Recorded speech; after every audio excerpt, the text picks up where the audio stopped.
নমস্কার, আপনারা দেখছেন সময় কলকাতার খেলা হবে নিয়ে রয়েছে আপনাদের সঙ্গে আমি প্রবীর। দলে ফিরেই বুঝিয়ে দিয়েছেন ভারতীয় ক্রিকেটে কেন তিনি অপরিহার্য। রায়পুরে ইংল্যান্ড নিউজিল্যান্ডের বিরুদ্ধে দ্বিতীয় টি-20তে তাকে বিশ্রাম দেওয়া হয়েছিল, যা নিয়ে বিস্তর জলঘোলা হয়। নিন্দুকেরা বলেছিলেন টেস্টে তাকে ঘুরিয়ে ফিরিয়ে খেলানো হয়, কিউইদের বিরুদ্ধে ওয়ানডে সিরিজেও তিনি ছিলেন না। তাহলে কি টি-20তেও একইভাবে খেলানো হবে জসপ্রীত বুমরাকে? গুয়াহাটিতে ম্যাচে সেরা হয়ে সেই বুমরার মুখে দুঃসহ এক যন্ত্রণার কথা। দিন কয়েক আগে আন্তর্জাতিক ক্রিকেটে 10 বছর পূরণ করেছেন। পুরস্কার বিতরণী অনুষ্ঠানে এই বিষয়ে কথা বলতে গিয়ে আবেগপ্রবণ হয়ে পড়েন বুমরা। 32 বছর বয়সী এই মিডিয়াম পেসার বলেন, ছোটবেলা থেকেই স্বপ্ন দেখতেন দেশের হয়ে একদিন খেলবেন। এটা যে অসাধারণ একটা অনুভূতি তা জানাতে ভোলেননি বুমরা। তিনি অলরাউন্ডার নন, একজন বোলার, সুতরাং যাবতীয় কিছু ফোকাস তাকে বোলিংয়ের ওপরেই করতে হবে। তবে এই বিষয়ে অনেকের পরামর্শ যে তিনি পেয়েছেন তা জানাতে ভোলেননি ভারতীয় পেস বোলিংয়ের এই স্তম্ভ। একই সঙ্গে তিনি জানিয়ে দিয়েছেন, অনেকেই তাকে বলে দিয়েছিলেন বেশি দিন আর খেলতে পারবে না। টেনে টুনে বড় জোর 6 মাস সময় দেওয়া হয়েছিল তাকে।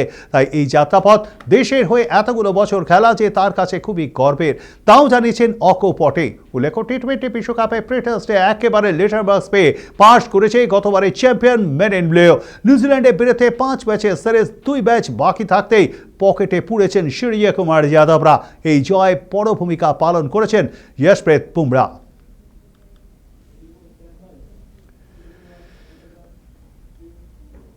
এদিকে টি-20 সিরিজ হারের পরেই 2 ক্রিকেটারকে ছেড়ে দিল নিউজিল্যান্ড।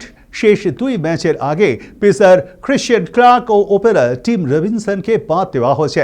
এই সিরিজে নিউজিল্যান্ডের টি-20 দলে অভিষেক হয়েছে ক্লার্কের, কিন্তু মাত্র একটি ম্যাচ খেলানো হয়েছিল তাকে।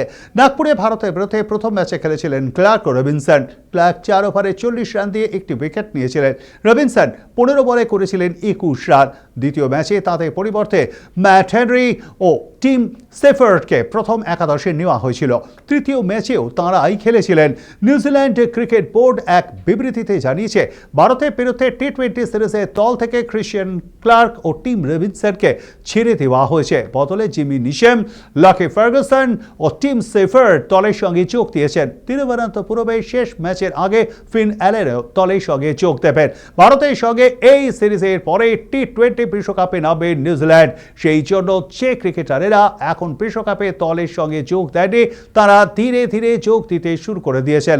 অ্যালেন ও সেফার্ড না থাকায় রবিনসনকে সুযোগ দেওয়া হয়েছিল। তেমনি হেনরি না খেলায় সুযোগ পেয়েছিলেন ক্লার্ক, কিন্তু বিশ্বকাপের মূল দলে তারা নেই। সেই কারণেই তাদের দল থেকে ছেঁটে ফেলা হলো।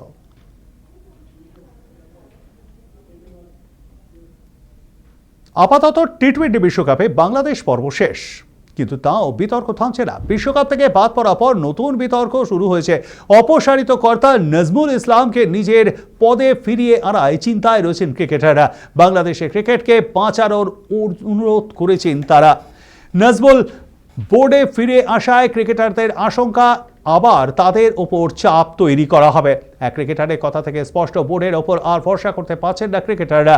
আইপিএল থেকে মুস্তাফিজুর রহমানের বাদ পড়া এবং টি-20 বিশ্বকাপ নিয়ে চলা জল্পনার মাঝেই বাংলাদেশের প্রাক্তন অধিনায়ক তামিম ইকবালকে ভারতের দালাল বলে বিতর্কে জড়ান নজমুল।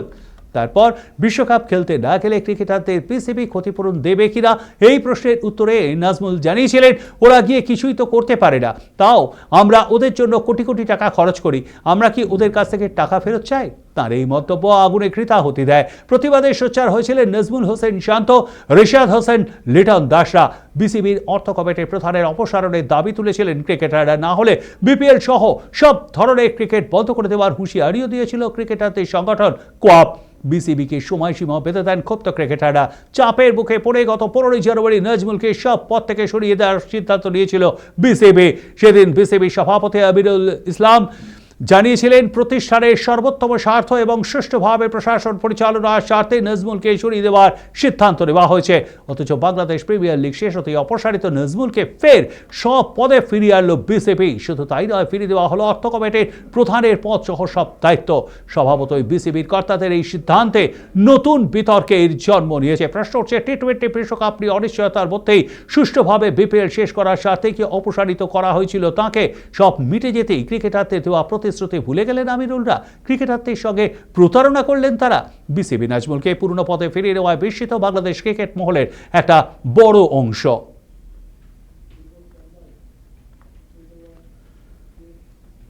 বিশ্বকাপে বাংলাদেশ বিতর্ক এখনো থামার কোনো লক্ষণ নেই। ইতিমধ্যেই বাংলাদেশকে টি-20 বিশ্বকাপ থেকে বাদ দেওয়া হয়েছে। এবার বাংলাদেশের সংবাদ মাধ্যমের দাবি, সে দেশের অন্তত 150 জন সাংবাদিককে বিশ্বকাপের ম্যাচে থাকার অনুমতি দেয়নি আইসিসি। বাংলাদেশের সংবাদ মাধ্যম ডেইলি স্টার জানিয়েছে, বাংলাদেশ ক্রিকেট বোর্ডের মিডিয়া কমিটির চেয়ারম্যান ইমদাদ হোসেন তাদের জানিয়েছেন 130 থেকে 150 জন বাংলাদেশি সাংবাদিক বিশ্বকাপের ম্যাচে থাকার অনুমতি চেয়েছিলেন, তাদের সেই অনুমতি দেওয়া হয়নি। রিপোর্টে আরও দাবি করা হয়েছে, যে সমস্ত সাংবাদিকদের আগে অনুমতি দেওয়া হয়েছিল তাদের অনুমতিও বাতিল করে দেওয়া হয়েছে। মীর ফরিদ নামের এক সাংবাদিক বলেন, আইসিসি গত 20 জানুয়ারি ইমেল মারফত তাকে অনুমতি দিয়েছিল, সেখানে ভিসা সংক্রান্ত অনুমতিও ছিল, কিন্তু 26 জানুয়ারি আরও একটি ইমেল করে সেই অনুমতি বাতিল করে দেওয়া হয়েছে। আইসিসি পূর্ণ ও সহযোগী সদস্য দেশের মধ্যে যারা বিশ্বকাপ বা অন্যান্য আইসিসি প্রতিযোগিতায় খেলার সুযোগ পায় না, সেই সব দেশের সাংবাদিকদেরও বিশ্বকাপের ম্যাচে থাকার অনুমতি দিয়ে থাকে আইসিসি। ফুটবল বিশ্বকাপের ক্ষেত্রে ফিফাও সেই নিয়মটাই মেনে চলে, কিন্তু এবার বাংলাদেশের সাংবাদিকদের ক্ষেত্রে আইসিসি তা মানেনি বলেই সে দেশের সাংবাদিকরা অভিযোগ করেছেন। 1999 সাল থেকে আইসিসি প্রতিযোগিতায় অংশগ্রহণ করছে বাংলাদেশ, কিন্তু সেখানকার সাংবাদিকরা তারও আগে থেকে বিশ্বকাপের মতো প্রতিযোগিতায় থেকেছেন। 1996 সালে বিশ্বকাপ থেকে প্রতিটি আইসিসি প্রতিযোগিতায় গিয়েছেন আরিফুর রহমান বাবু, তাকেও এবার অনুমতি দেওয়া হয়নি।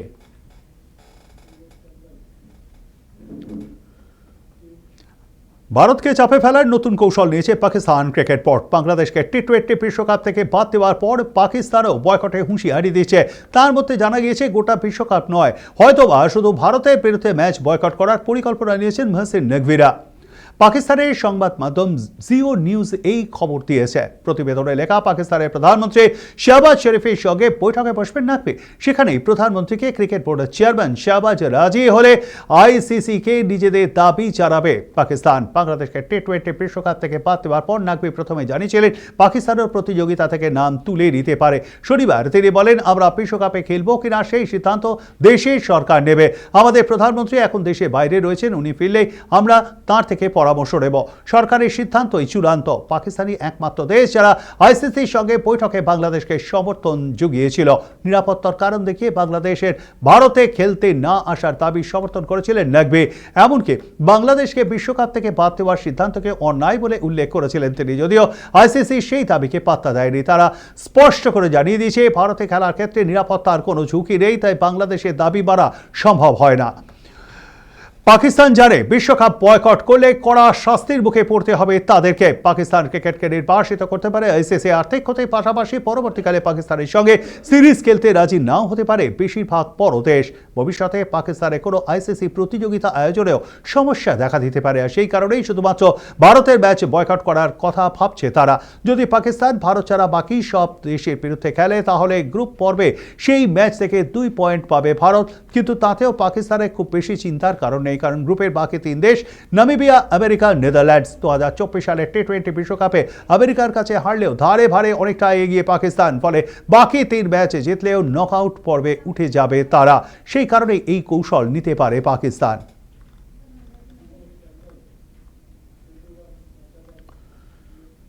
এখন এ পর্যন্তই। দেখতে থাকুন সময় কলকাতার, সময় বলবে সময়ের কথা। নমস্কার।